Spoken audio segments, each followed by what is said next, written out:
House Speaker Mike Johnson is making a campaign pilgrimage to visit Donald Trump at Mar-a-Lago, a rite of passage as the embattled Republican leader positions himself, and his GOP majority, side by side with the indicted ex-president.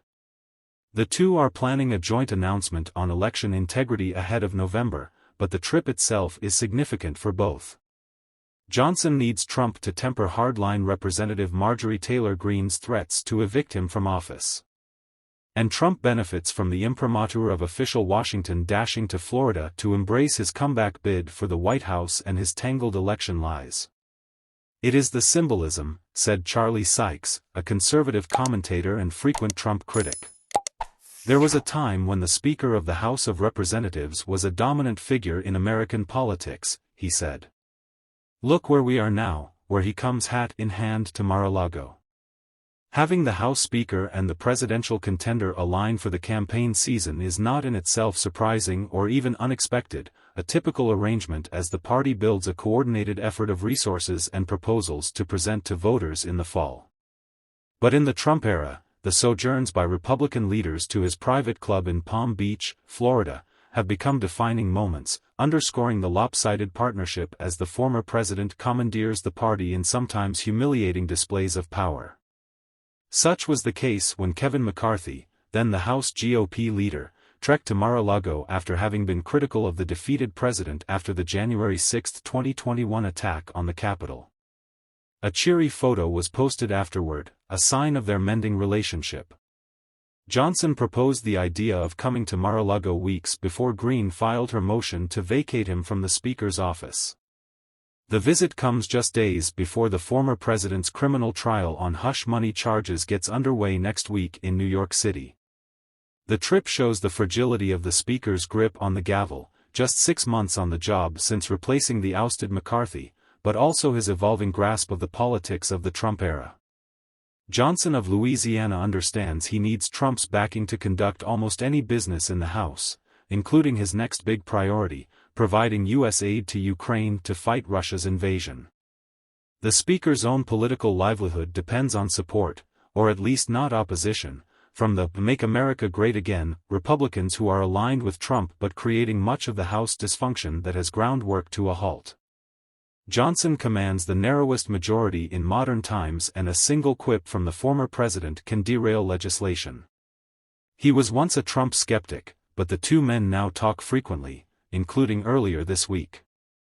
Even still, Trump urged Republicans to kill a national security surveillance bill that Johnson had personally worked to pass, contributing to a sudden defeat that sent the House spiraling this week into crisis. It was expected to try again to pass the bill Friday before Johnson departs for Florida. In a daring move, the Speaker is working both sides to help Ukraine, talking directly to the White House on the national security package that is at risk of collapse with Trump's opposition. Greene is warning of a snap vote to oust Johnson from leadership if he allows any U.S. assistance to flow to the overseas ally. "The funding of Ukraine must end," Greene said she told Johnson in a private meeting this week. On the issue of election integrity, though, Johnson, who led one of the main legal challenges to the 2020 election won by Joe Biden, appears to be more aligned with Trump. Trump continues to insist the 2020 election was marred by fraud, even though no evidence has emerged in the last 4 years to support his claims, and every state in the nation certified their results as valid. As he runs to reclaim the White House, Trump has essentially taken over the Republican National Committee, turning the campaign apparatus toward his priorities.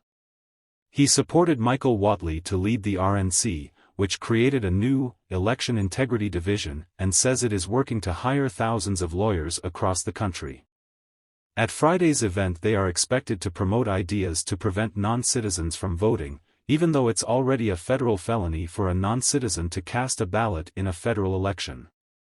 There's no evidence of significant numbers of immigrants violating that law by casting illegal ballots.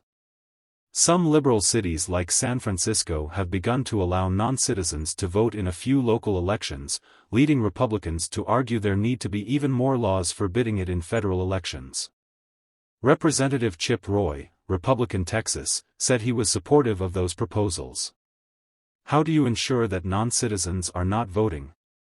That's what this is all about. With his majority shrinking due to early retirements and departures, Johnson is operating as a speaker in name only. But the more he depends on Democrats to provide the votes needed to pass substantial legislation, including last month's bills to keep the government from shutting down, the deeper trouble he courts from the MAGA Republicans. Trump could help Johnson by promoting the House's legislative priorities or, at least, not torpedoing them.